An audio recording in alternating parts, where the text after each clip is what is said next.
Hello everyone, welcome back to another weekly tutorial by EClip on my YouTube channel.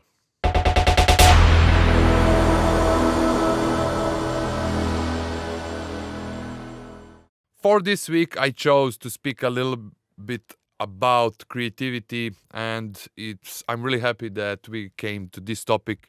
As usually when I'm choosing a topic for the new video, I usually go through my videos and I'm going through the comments and I'm trying to reply, and that way I'm getting an idea what is the most requested topic. As I'm really happy that we came to this topic because most of the questions you had in previous videos were more technical about the bass line, about the kick, about how loud the levels and whatsoever, which is good, but we did not spend much time. Actually, I didn't spend much time talking about creativity. And this is why I'm so happy about this topic, as I really feel an urge to express this. And by reading your comments, I think that I have an idea what would be the best advice for you in this moment right now. So, when it comes to creativity, when we start making our music, we are doing bunch of processes. We are doing the sound design, we are mixing, some of you probably even doing the mastering, we are doing this and that, and there's a plenty of stuffs and things that you are doing by your own as a one guy or two guys. It doesn't matter, but it is a lot of processes, and when it comes to all of those processes, I started separating them, and this is what helped me a lot.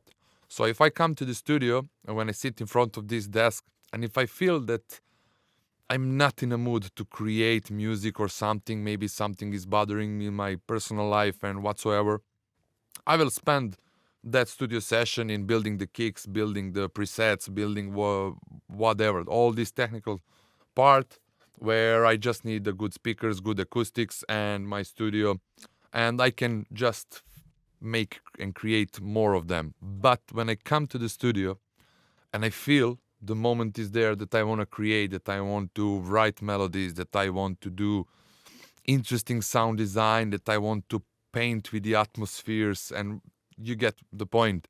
In that moment, I know for sure that I do not want to do even one technical part of the process. I do not want to build my kicks. I do not want to do the bass lines. I want to create straight away, because all of those technical stuff, at least to me, usually take out this creative part and they kill it in a way. And sometimes you get stuck and you cannot figure out what is wrong. You hear that it doesn't sound so good. You want to make it sound better. And then you get to this kind of emotional frustration and the emotions that are not so good for creativity.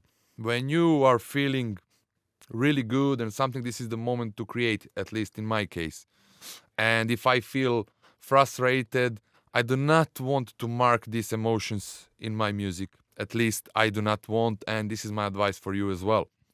So when you are feeling really good and you want to create in that moment, I usually do not want to touch anything of the technical process. So what I'm usually doing, or I'm importing the whole drum stems from the track, some of the previous tracks, and some of the drum stems that I already designed and mixed and spent hours and hours.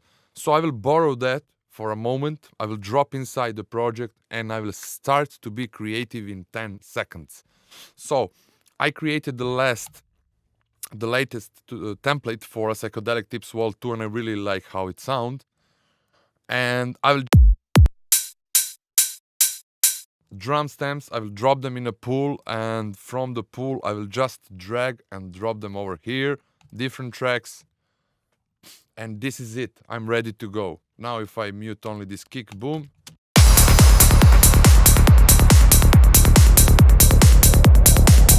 So I have the kick, the bass line, the second layer of the bass line, snare, one layer of hi-hats, another layer, shaker, closed hi-hat number 2, open hat, small open hat, fasten hi-hats, crash, clap, riser, and noise riser, and kick boom. So all of those stems I have already prepared. So you can do it like if you finish a track and you like how it sounds, you can export your track, and then you can take a few moments more to export kick, export bassline, export all of those drum stems, and put them in a one folder, call it drum template, some name, and just keep it there. And next time you come to the studio and you want to create, you can just drag and drop those files and you can start writing the track. For example, this bassline is in D sharp. Now I can import the track preset from that track. Inside of it, I can change the key of the bassline. I can change the bassline. You can do that as well. But you will have really good kick that is mixed already, prepared, hi-hats, everything. So you are saving yourself a lot of stress and a lot of time. And you're saving that time and energy for creativity. This is the main thing, is to organize yourself and to split those processes. If you do not feel right, do all the technical part, mix, sound design, writing some of the presets for some VSTs, whatsoever. When you feel good to be creative, my advice is don't do anything about this technical part. Just borrow from a tracks or buy some templates or any other way that you want to do it. But for me, it's really important that when I have all this ready, so that I have the drums ready, and I will now duplicate this for 64 bars. First 16 bars will gonna be just the kick and the bass. After that, I will add probably the closed hi-hat, let's say, and a clap. Oh, sorry, yeah, I made a mistake. Okay, I will just move it right here. I will keep this one. I do not want none of those. Just move it, adjust the snare. So I have now around 1 minute of empty drums, only the drums. And now I will move this clap. And this clap is a regular clap with a reverb on a delay, then I bounced that layer, and the other layer I transposed for -12 semitones. So it's kind of the same clap, but in two different octaves. And this is why it sounds so good in the mids when the filter on a delay going left and right, and those mids are good there. The second thing is that you need to know your gear, your VSTs, your samples, even to sort your samples in a way that you exactly know what samples are holding and where. For example, you want to now to use some of the percussions. It's really good that if you are playing and you feel the moment like, oh, I want in this place, I want to have some percussions. It's really important that you already know in which folder you can find them.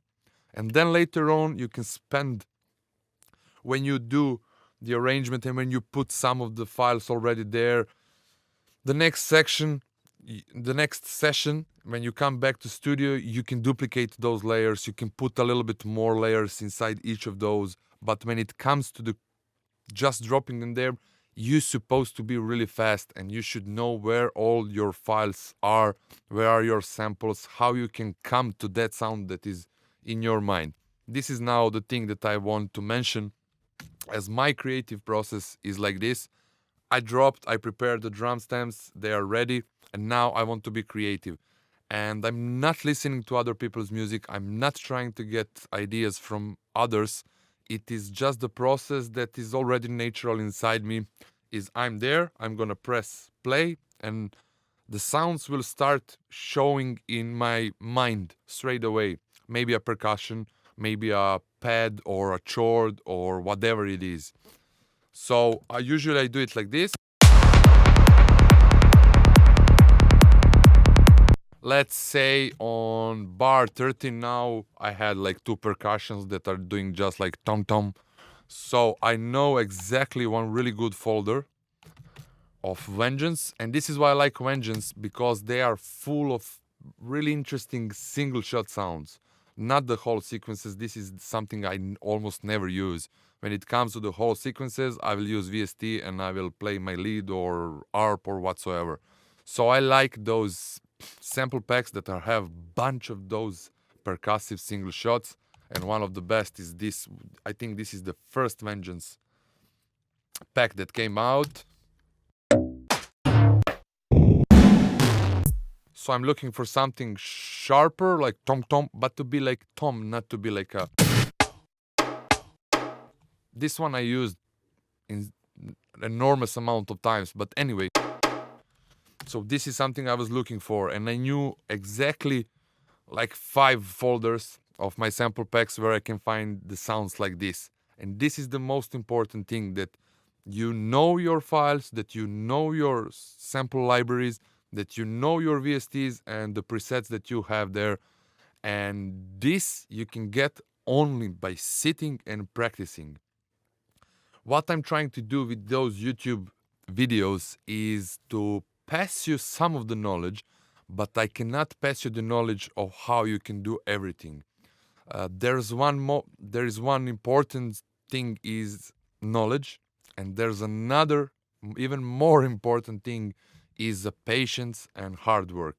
I can pass you a lot of knowledge and some of the tricks that can help you and push you in the right directions, but all the hard work is not possible that anybody else beside you can do for you. This is what you need to do, and this is the end of the story when it comes to that topic.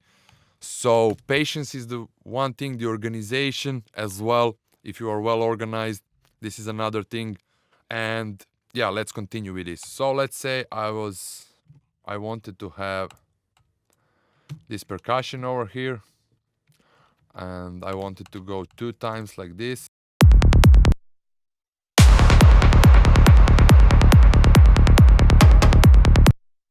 Exactly. And now I can drop maybe a dub station on 1/4, and I will put straight away the black hole, because black hole is my signature. I just love how this reverb sounds and what atmospheric thing and the background on the tails what it gives. And later on, when I will have much more of those single shots, when those tails starts to be one on top of each other, this is the moment when I feel the magic is happening.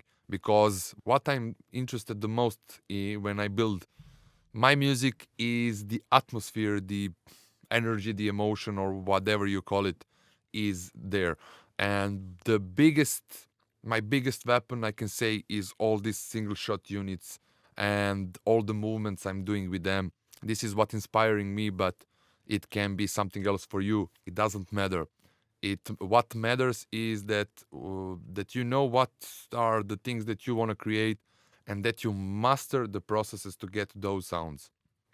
And when it comes to this creative moment, the fastest you are, the better you are, and the more ideas you will be able to feel inside that studio session. And this is also the important thing when you have this moment, to use the most of it and just to print inside all the ideas.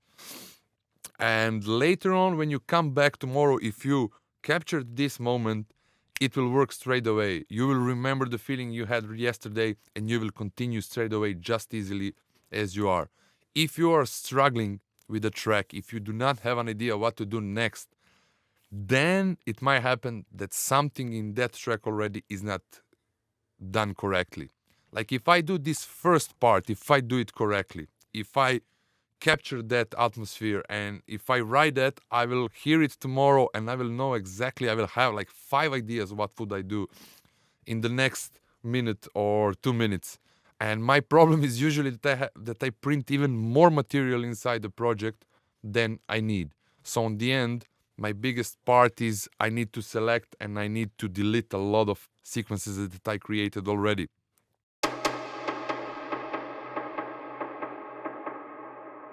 So for this sound now, when we put black hole,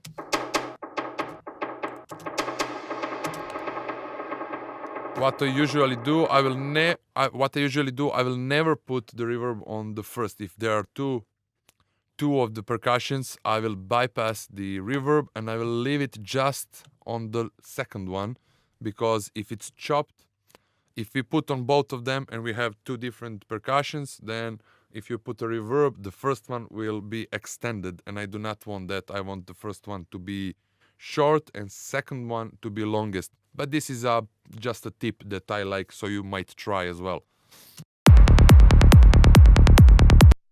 So alright, so just to make automation here. Automation, sorry. No, it's the opposite. Something like this.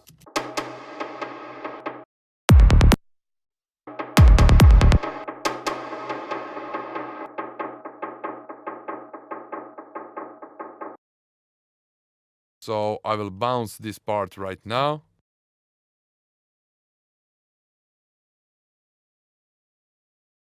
Sorry.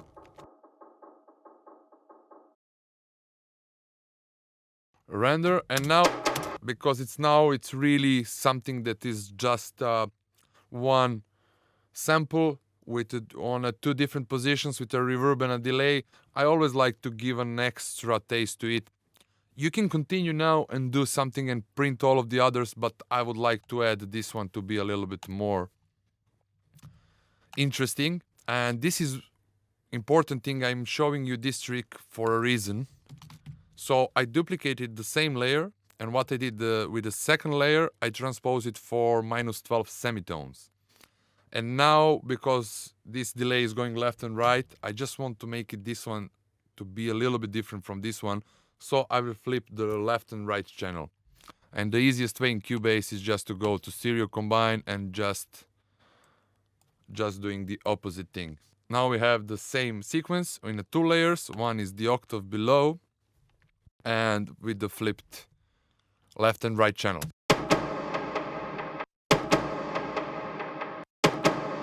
So now it sounds much, much bigger.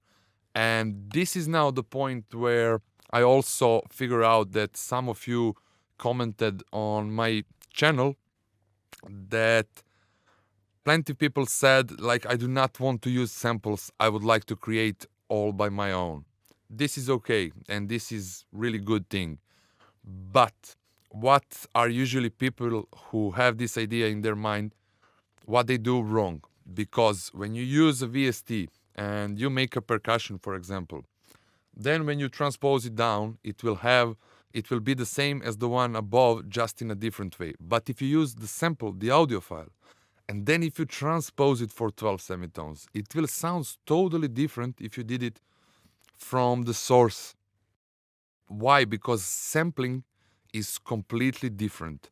And when I was younger, I had this insane idea that I need to make everything. This is my goal, this is what I want. And I spent years and years and years without using one sample, because I thought that if I use a sample, that I'm doing something wrong. And then I came up to one video, which I'm going to show you now, which changed my perspective completely. I realized this video from Jim Pavlov, you can just write making of Prodigy Voodoo People in Ableton by Jim Pavlov. When you see this video, you will realize that Prodigy used to be really big for me when I was a kid. This was the main electronic music in that time. So by seeing this video, first impression was I got a little bit disappointed in Prodigy, because when you see this video, you will see that 95% of their music are actually sampling. But by seeing it second time, the third time, fourth time, I realized only the sampling is art by itself. And by sampling, it's a completely different process from using only the synthesizers. And why is that? Now, after seeing this video, you will realize that they sampled a lot of music from 60s, for example, some funky music. And if we go inside that process, so some band from 60s used to record their drums by some type of the microphones, some type of the preamps, some types of the mixers, and all of those gear have their own signature of the color. So by using them, you are basically using all these microphone colors, preamp colors, and whatsoever. And if you decide not to use samples, then you are only with what you had. So this is if you do not have different preamps, to put the different colors on your VSTs, you will have the same color all the way. You will have only the color of your DAW, of your sound card, and that is it. But if you use other samples, that means that you're borrowing all these colors, and then you can manipulate those samples. You can make from them something completely different. It doesn't matter. You don't need to use those samples to be as they are. You can change them a lot. You can transpose them. You can stretch them. You can chop them. You can do whatever you want, but they will still have some kind of color. And this is also why I love Omnisphere. Is if you go to Spectrosonic YouTube channel and if you just see how they recorded all of those synthesizers, these instruments, it's crazy. They used plenty of different microphones, plenty of different recording gear, the mixers, everything, and all of them are unprocessed. So they just use different colors, different rooms, different many other different things, and this is why it sounds so rich, because it has plenty of color signatures and whatsoever.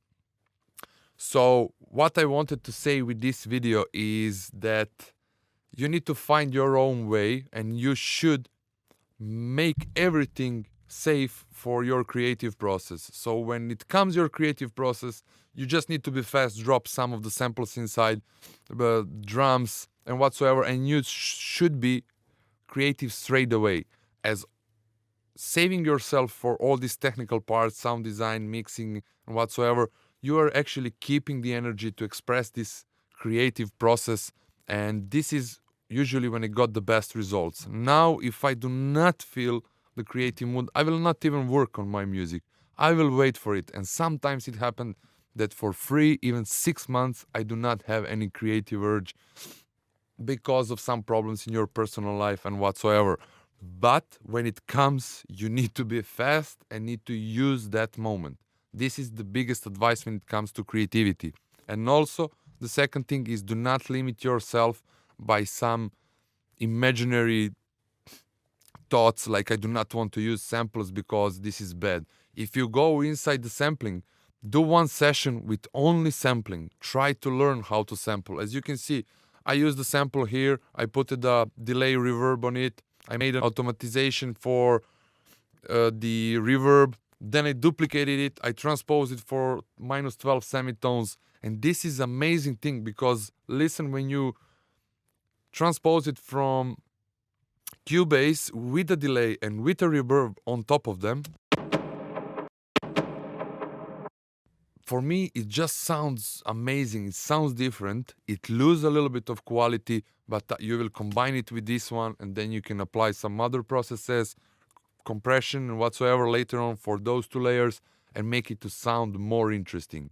And this is the third thing actually, is that, for example, synthesis, you should know as your hand. For example, whatever I want to make, I will open straight away Serum, and I will know straight away, I will know in 2 minutes to make any sound you want. For example, FM lead now, I know I will turn the sub on, I will move octave down, I will level, I will choose here FM from sub, I will put it here, filter on, reverb delay. So I'm really fast because I spend a lot of time in learning the synthesis, learning the sampling. I have all the tools in my hands. When it comes to the creative part, I can be really fast, and usually I finish track in 2, 5, 3 days, and that is all. I hope that you understand anything from what I said, but I really had this urge to say all of this in one video. I really hope it's not confusing, but this is something that was there for some amount of time, but I just didn't know the right way how to say it. But I believe that this video is really important, and this is why I didn't spoke much about the Cubase and everything. I spoke more about how you can organize yourself and what are the things that you need to practice. As by just being in the Cubase or Ableton or Logic or Studio One and knowing everything really good, all the options, you will be fast and your creative capacity will be bigger and bigger. Thank you very much for watching. I really hope that this video helped you. and I see you next week with another video. Bye. Ciao.